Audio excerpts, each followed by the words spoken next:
Week 14 is upon us, and it is finally time for the playoffs. I was lucky enough to make the playoffs in all my leagues, so I'm super hyped up about that, and I'm excited about the prizes.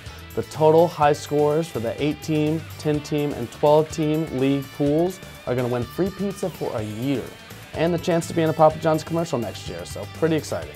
Let's take a look at what we picked in Week 13 before we dive into Week 14.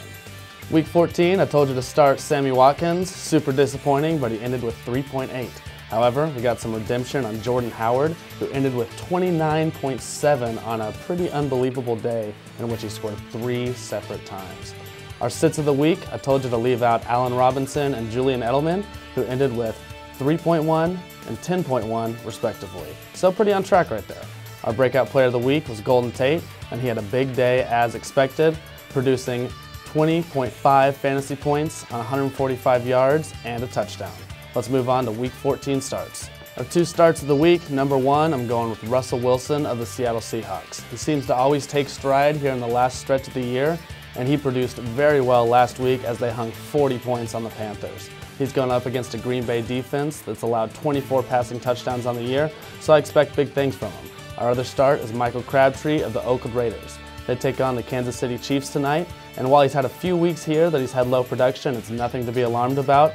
The Chiefs are allowing the most yards to receivers in 2016, so I think he's going to have a good night. Let's move on to who we're going to leave on our bench.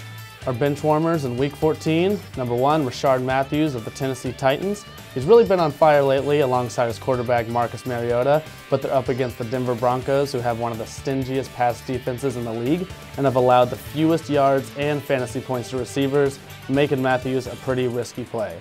Second sit is Terrance West. He kind of came out of nowhere last week and scored 2 touchdowns, but I think he's going to cool off this week as they go up against the New England Patriots, who have only suffered 2 rushing touchdowns on the entire year, and that makes him pretty scary as well.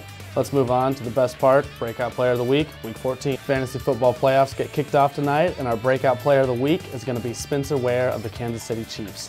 The Oakland Raiders defense has allowed 14 rushing touchdowns on the year, and that's a scary number for the Raiders, but a great number for fantasy owners. Good luck, everybody, through the playoffs. Some of you got to buy, and that's a great position to be in, and I'm looking to win free pizza for a year, and I hope you do too. We'll see you next week.